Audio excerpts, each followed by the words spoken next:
ہمارے اس سفر کے دوران ہمارے اور مخلص ساتھی تھے، گاڑی میں بیٹھے تھے، کہنے لگے میں نے فری میں پڑھا کہ جو بندہ رات کو سوتے وقت 33 بار یا رزاق پڑھے گا اور اٹھتے وقت بھی یا رزاق پڑھے، اس کے لیے رزق کے دروازے کھول جائیں گے۔ کہا لاک ڈاؤن کے درمیان سب کے کاروبار بند، بالکل بند، ہر چیز ختم۔ میں نے یہ عمل کیا، فون کے اوپر میرا کاروبار شروع ہو گیا اور سارا نظام چلنا شروع ہو گیا، میری ہر چیز لاجواب ہو گئی۔ میں صرف سوتے وقت 33 بار پڑھتا تھا یا رزاق، سوتے وقت پڑھتا تھا، اور اٹھتے ہی فوراً، یعنی آنکھ کھلتے ہی فوراً 33 بار پڑھتا تھا یا رزاق۔ بس کام ہو گیا بہترین کہ ساری دنیا کے کاروبار بند ہیں، ساری دنیا کی روزی بند ہے، ہر جگہ راستے بند، ریلیں بند، گاڑیاں بند، ٹرک بند، جہاز بند، سب کچھ بند، سب کچھ بند ہے، پر میرا رزق کھلا بھی ہوا ہے، چل بھی رہا ہے۔ صرف 33 بار سوتے وقت، کوئی وضو کوئی چیز شرط نہیں، یا رزاق پڑھ لیا، اور 33 بار یا رزاق پڑھنے میں میرے خیال میں کہ 1 منٹ بھی نہیں لگے گا، 1 منٹ بھی نہیں لگے۔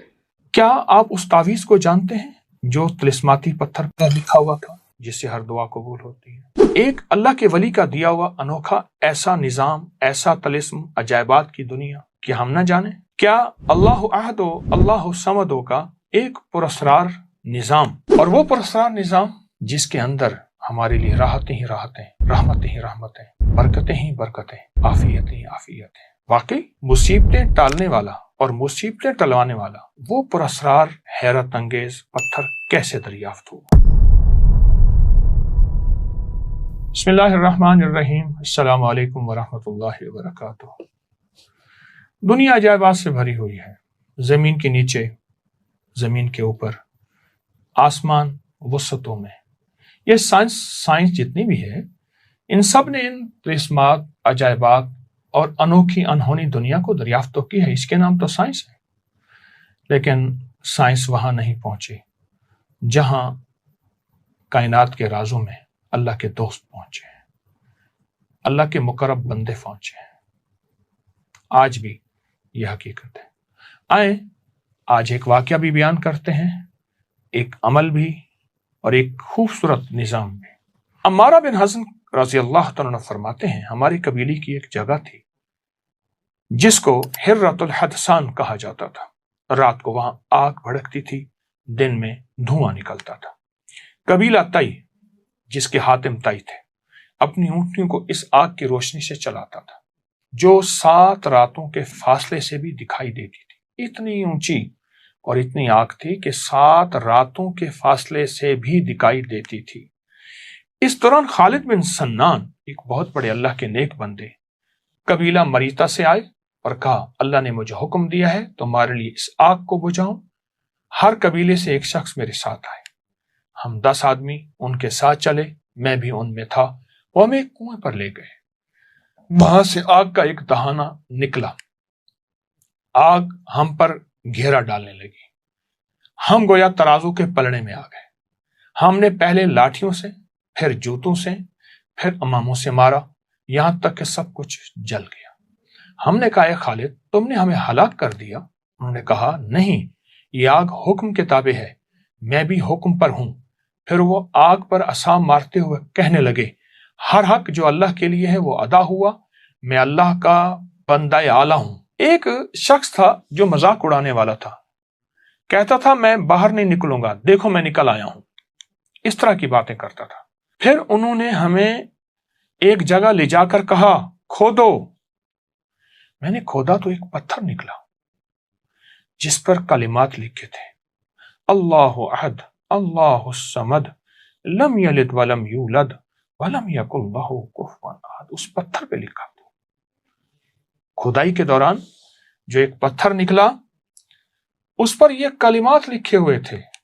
ہم نے اس پتھر کو اپنے پاس رکھا، جب بھی مصیبت میں اس کو سامنے رکھتے مصیبت ٹل جاتی۔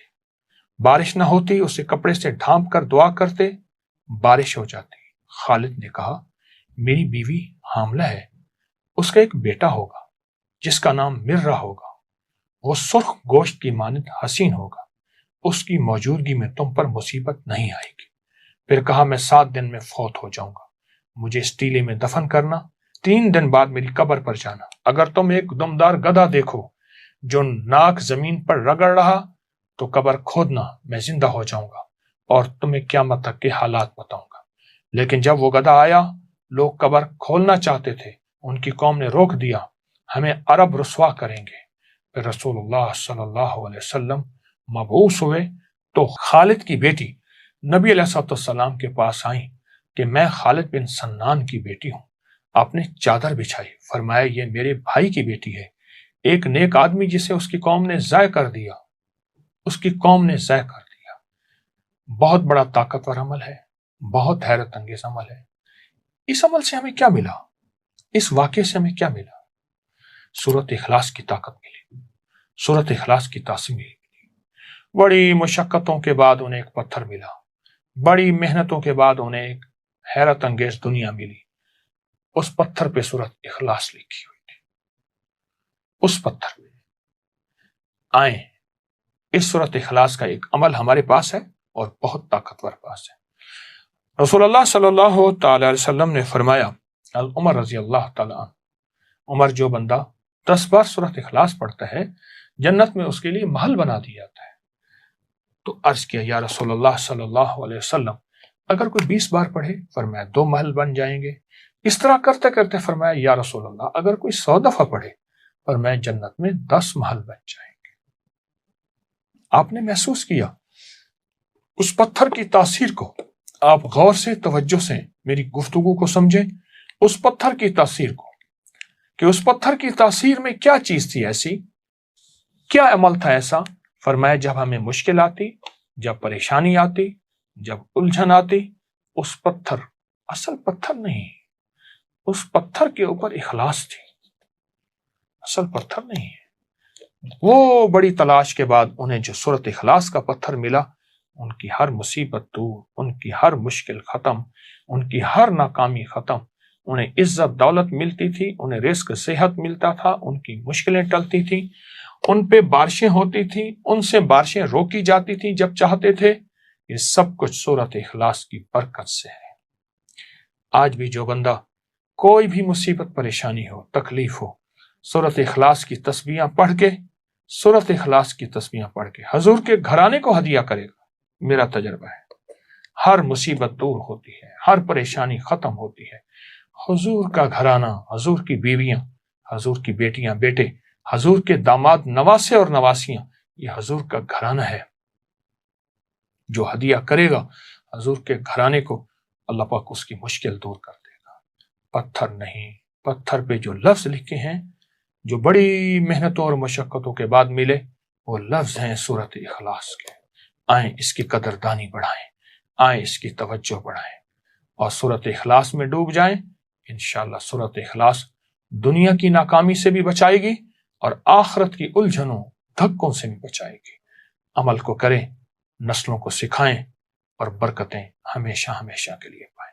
جزاک اللہ۔ السلام علیکم ورحمۃ اللہ وبرکاتہ۔ اس ویڈیو کو لائک اور شیئر کریں، اب کریں یوٹیوب چینل کو سبسکرائب کریں اور روزانہ زیادہ سے زیادہ سبسکرائب کروائیں۔ آپ دوسروں کے لیے صدقہ جاریہ بنیں گے، اللہ پہلے آپ کے دکھ ڈالے گا۔ ہمارے نا محلے میں ایک درزی ہوتا تھا، بہت کاریگر تھا، اس کے بڑے شاگرد تھے۔